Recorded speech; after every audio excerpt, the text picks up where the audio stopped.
بسم الله الرحمن الرحيم وكذلك أرسلنا عليهم ليعلموا أن وعد الله حق وأن الساعة لا ريب فيها إذ يتنازعون بينهم أمرهم فقالوا ابنوا عليهم بنيانا ربهم أعلم بهم قال الذين غلبوا على أمرهم لنتخذن عليهم مسجدا।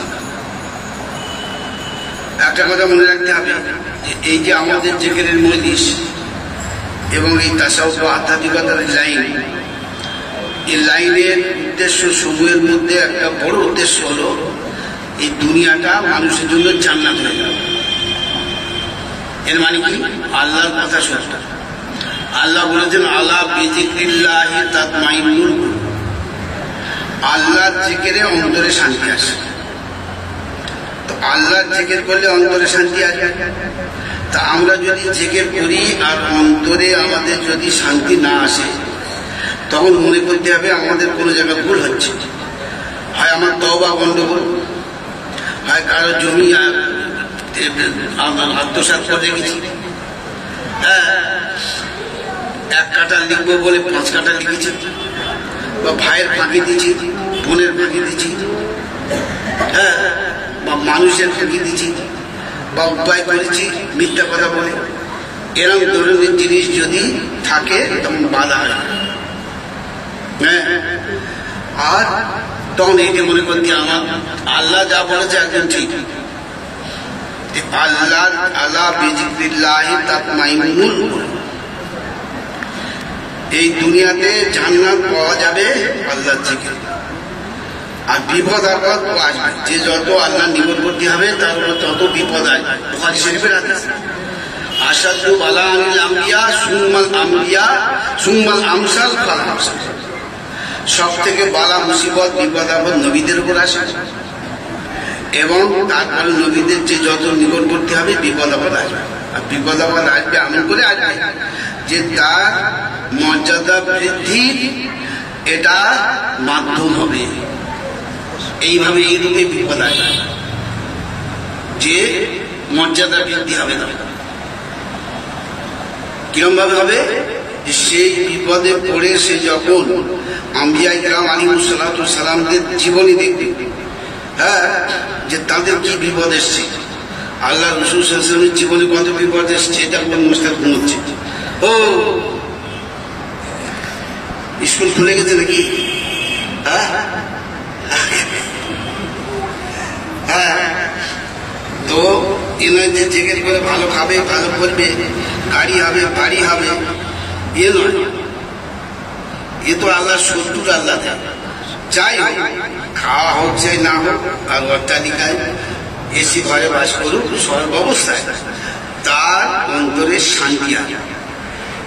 যখন সেই জিনিসটা আসতেছে না, তখন মনে করতে আমার কোথায় দুর্বলতা আছে। আল্লাহর কালাম সত্য, আল্লাহর কথা হক, আল্লাহর কথার মধ্যে কোনো সন্দেহ। আল্লাহ পাক বলছেন আল্লাহর জিকিরে অন্তরে প্রশান্তি আসে।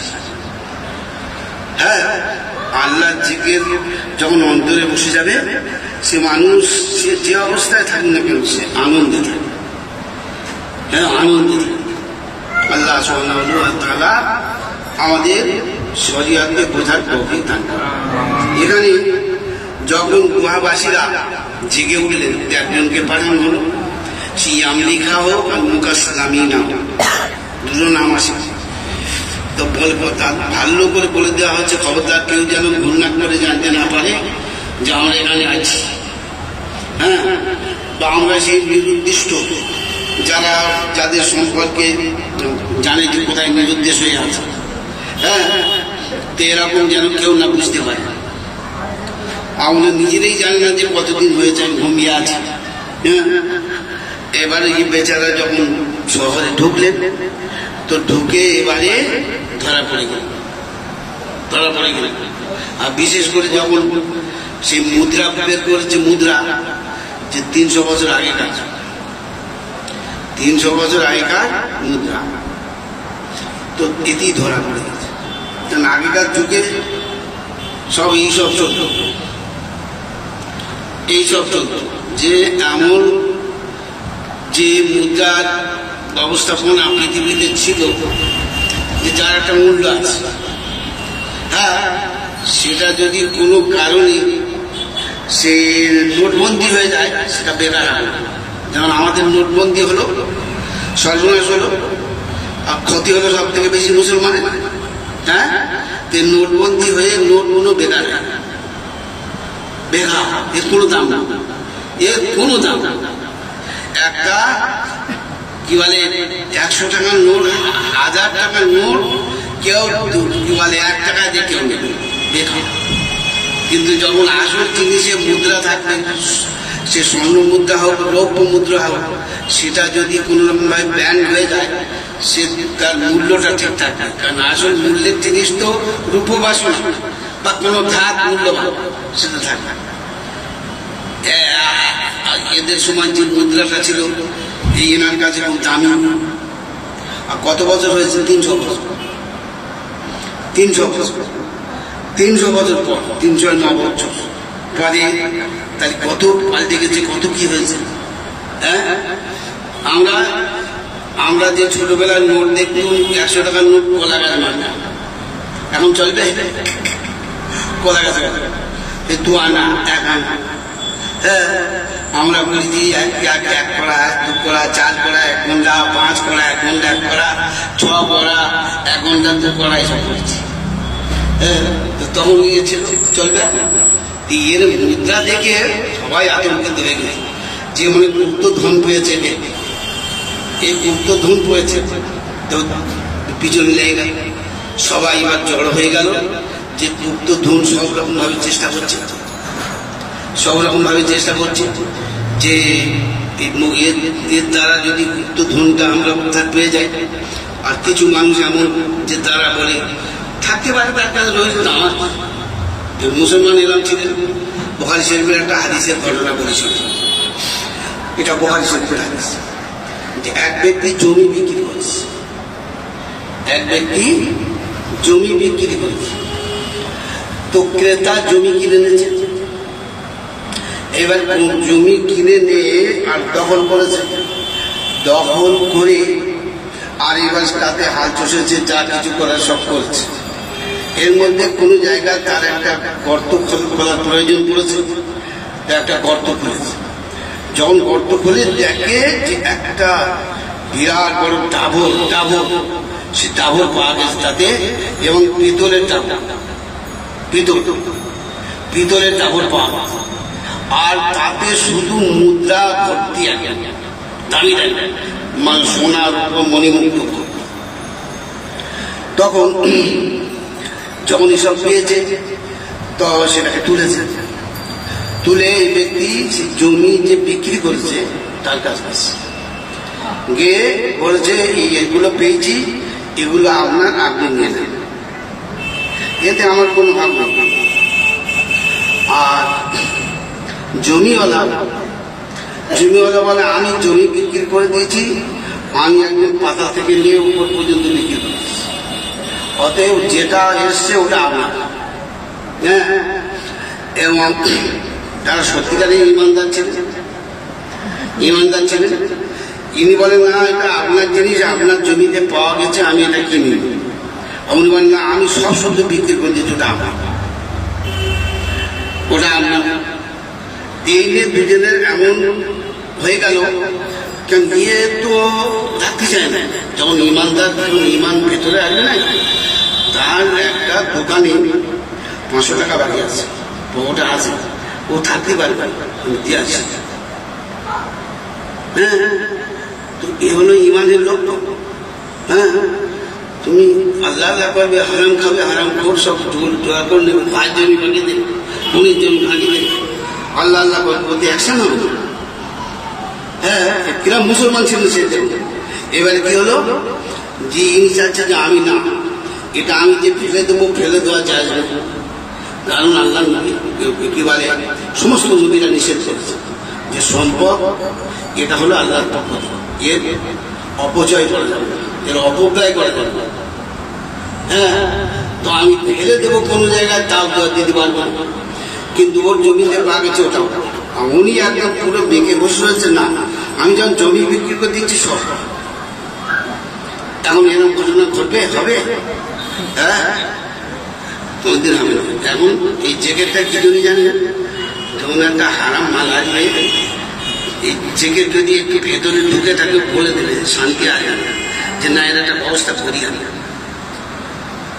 ব্যবস্থা সে সুদি পারবে। কথা আমার বুঝে আসছে? কথাগুলো আমার বুঝে আসছে কিনা? বুঝে আসছে। আর এবার আপনারা অন্তর দিকে দেখলেন কি অবস্থা। এবার কি হলো, শেষকালে বিচার গেল কাজীর কাছে। কাজী তখন কাজীর নিয়ম হলে যে যখন বিচার যাবে তো কাজী সবসময় একটা সন্ধি করার চেষ্টা করবে। সন্ধি, বিচার তো খুব সূক্ষ্ম জিনিস, বিচার খুব সূক্ষ্ম জিনিস, কঠিন জিনিস, সূক্ষ্ম বিচার করা খুব কঠিন।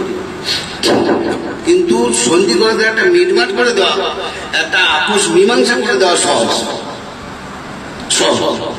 তো কাজী তখন এই কথা বললেন যে দেখো, যখন তুমি জমিটা কিনে তো তুমি এটা নিয়ে নাও, ওর জমিতে ওর কোনো তো দাবিদার নয়।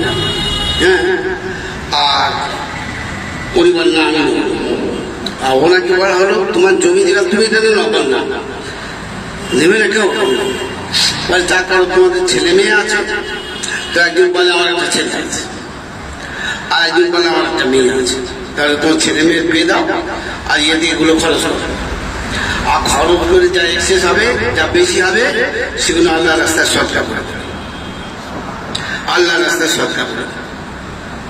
কিরম দাঁড়িয়ে এখানে এই যে যুগটা ছিল, এই বাদশার যুগ, এটা ব্যয়পু শীষ,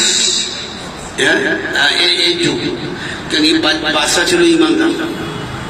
হ্যাঁ, আর এর কোনো ইনসাফ ছিল। তো এই বাদশা, এর বাদশার অনুগত এর বহু লোক ছিল যারা জানতেন তার কাছে যে কোনো মুদ্রা থাক না কেন, মুদ্রা থাক না কেন আমার ওসব দিয়ে লক্ষ্য নেই। আর কিছু লোক ওই লোভে থাকে। আমাদের এই শোনেন কথাগুলো আমরা শুনতে পাচ্ছেন তো, আমরা কিছু লোক দেখেছি যারা চক করে ঘুরে ঘুরে পাগল হয়ে গিয়ে চলে গেল, চক্করে ঘুরতে। কি চক্কর? গুপ্তধন পাবে, গুপ্তধন। ও দল আছে, চেন বলে দল আছে। হ্যাঁ, আপনারা শুনে থাকবেন। আর গতি গতি শেষ। কেন? লোক। কেন এতে যাবো কেন? যাই হোক, বিরাট হয়ে গেল। এবার কিছু লোক লেগে গেল যে গুপ্তধন আছে। কিন্তু যদি ইমানদারির সময় ছিল, ইমানদাররা তারা জয়ী হয়ে গেল যার সম্পর্কে। এবারে ওনাকে আলাদা করে জিজ্ঞাসা করা হলো যে আপনি বলুন আপনি কে, এবং আমাদের এই যা এখানে যত মানুষ আছে কেউ তো আপনাদেরকে চেনে না, আপনারা কোন দেশে? উনি তখন বললেন আমি এখানকার মানুষ, আর আমার বাড়ি ছিল ওইটা। হ্যাঁ, এই বাড়ি ছিল ওইটা। তো কেউ চিনতে পারছেন না। এবার কিছু কিছু মানুষ তারা বললে হ্যাঁ আমরা শুনেছি যে আমাদের মধ্যে কিছু নৌজওয়ান, একজন সম্রাট ছিল দাকিয়ানুস, সে বড় অত্যাচারী ছিল, আর বড় কাফের ছিল, বেঈমান ছিল। আর সে কাফেরের বেঈমানি বড় মোবাইল ছিল, জোর করে ইমান হারা করে দিত মানুষের। তার অত্যাচারে কিছু নৌজওয়ান যারা রোমের ছিল, রোমের, আর তারা কি হলো সম্রাট সন্তান ছিল, তারা সম্রাট বড় উচ্চ বংশের তারা ছিল। তারা এর ভয়ে আর নিজের দিনকে রক্ষা করার জন্য, হেফাজত করার জন্য তারা পাহাড়ের গুহার মধ্যে গিয়ে আত্মগোপন করে, যেটা আমরা শুনেছি। তো আমাদের মনে হচ্ছে এই সেই, হ্যাঁ এই হবে। এইবার বাদশা এবার নিজের ব্যারিকেডের মধ্যে নিয়ে সব জিজ্ঞেস করলেন কি ব্যাপার। তাহলে ব্যাপার কিছু না, সব ঘটনা বলব যে আমরা ওই অত্যাচারের ভয়তে আমরা গুহায় গিয়ে লুকিয়ে, পুরো ঘটনা বলব। গুহায় গিয়ে লুকিয়ে পর কি হলো আমরা জানি না। এবার আমরা ঘুমিয়ে পড়েছিলাম। বহুত দিন পরে আমাদের, কতদিন পরে ঘুম হলো, তা আমরা প্রতিবার আমাদের মধ্যে মতভেদ হলো, কেউ বলে 24 ঘন্টা ঘুমিয়েছি, আর কেউ বলে 24 ঘন্টা আরো। হ্যাঁ, কারণ যারা ওরা ঘুমিয়েছিল সকালবেলা আর ঘুম ভেঙেছে সন্ধ্যেবেলা, তো ওরা একবেলা আর কি একদিন নয়।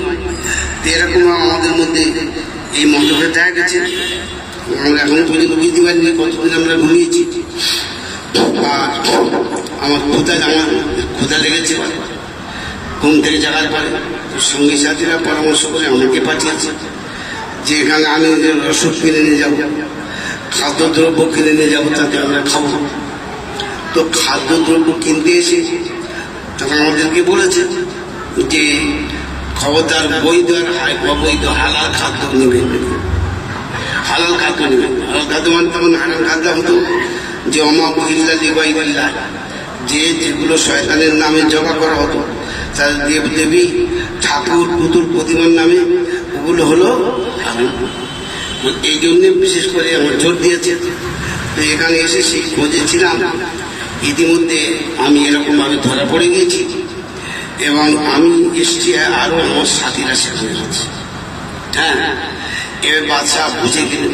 হ্যাঁ, বাদশাহ এবার কি করলেন যে আমরা যদি সেখানে যাই তাহলে আমাদের অনুমতি আছে। তো একে নিয়ে যে বিরাট একটা আশ্চর্য জিনিস হয়ে গেছে, আশ্চর্য জিনিস, সেই জন্য লোকে লোকানন্দ। আর বিশেষ করে এখানে সম্রাটের পক্ষ থেকে গুরুত্ব দেওয়া হয়েছে লোকে লোকানন্দ। হ্যাঁ, এতে অনেকটা দেরি হয়ে গেছে, এরা এতে অস্থির হয়ে যাচ্ছে। এবার খাওয়া দাওয়া সব দিয়েছে। বলছেন আমার তো কয়েকদিন দেরি হয়ে গেল, আমার সঙ্গী সাথীরা আমার অপেক্ষা আছে, তাহলে আমরা আপনার সঙ্গে যাব। তো আমাদের সেখানে যাবার অনুমতি আছে কি?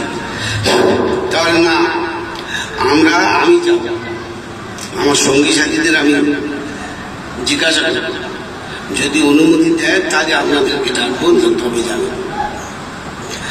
আর যদি অনুমতি না দেয় আমি বলে দেবো আপনারা আসবেন, বিপদ। হ্যাঁ, এই বলে এনাকে নিয়ে যাওয়া হলো। যাওয়ার পরে আমেরিকা হোক বা মক্কা সালামিনে হোক, কোথার গুহার মধ্যে ঢুকে গেল। আর এরা খাবার দাবার জানিয়ে গেছেন গুহার মধ্যে, সব মানে ঢুকে গিয়ে সংক্ষেপে সব কথা বললেন। আর বললেন ওরা কেন আসতে চাই না, কেউ না আসে। হ্যাঁ, এবার উনি বলে দিলেন যে না, এখানে কেউ শুধু তোমাদের বিপদ হবে, এখানে শুধু ওনার মধ্যে খেয়ে খাটটা খেলেন। এবার এদের আর কোন সন্ধানই পাওয়া যাচ্ছে না, কোথায় গেল। হ্যাঁ, যে এরা কোথায় গেল। আর কেউ যে গুহার মধ্যে ঢুকবে, সাহস কাটবে, মানে ওখানে এমন একটা পাওয়ার শক্তি আছে যে যেমন ধাক্কা দিয়ে বাড়ি বাড়ি হচ্ছে এবং সে আঘাত প্রাপ্ত হচ্ছে। একবার যে যায় আর দুবার যায়, এরকম খুব চেষ্টা করা হবে, কোন রকম ভাবে আর কোন সন্ধান পাওয়া যাবে না।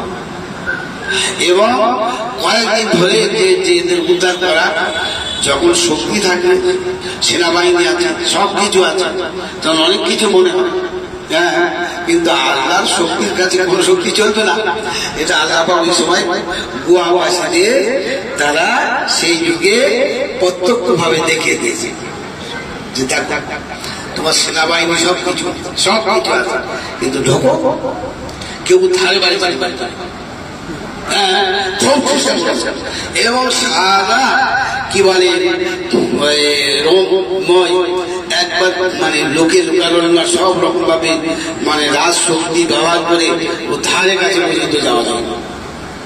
হ্যাঁ, এবার যখন ধারে কাছে যাওয়া গেল না, কোন রকম ভাবে তাদের সন্ধান পাওয়া গেল না, কোন রকম ভাবে সে পর্যন্ত পৌঁছানো গেল না। হ্যাঁ, এরা যারা বহু মানুষ এর কারণে ইমানদার হয়ে গেল। আল্লাহ কি অপার মহিমা যে গুহার মধ্যে আছে, কোন সন্দেহ নেই। আমরা দেখেছি, সবাইকে না দেখি একজনকে দেখেছি, আর গুহার মধ্যে তারা প্রবেশ করেছে, ইতিহাস আমাদের সামনে আছে, কিন্তু আমরা এটাকে কিছু করতে পারছি না। হ্যাঁ, এইদিকে বহু মানুষ মুসলমান। এইবারে যখন নিরাশ হয়ে গেল, না এদের উদ্ধার করা যাবে না, এদের কাছে যাওয়া যাবে না, সর্বশক্তি প্রয়োগ করে যখন এবার সিদ্ধান্ত এসে গেল না যাওয়া যাবে, তাহলে এখানটায় এবার কি করা হবে? এইবারে ইমানদারের দল আর বেঈমানের দল। ইমানদারের দল এদের হল সংখ্যাগরিষ্ঠতা, হ্যাঁ, কারণ মুসলমান তখন বাচ্চা ছিল, খ্রিস্টান ধর্ম তখন সত্য ধর্ম, আর বেঈমানের দল তারা সংখ্যালঘিষ্ঠ।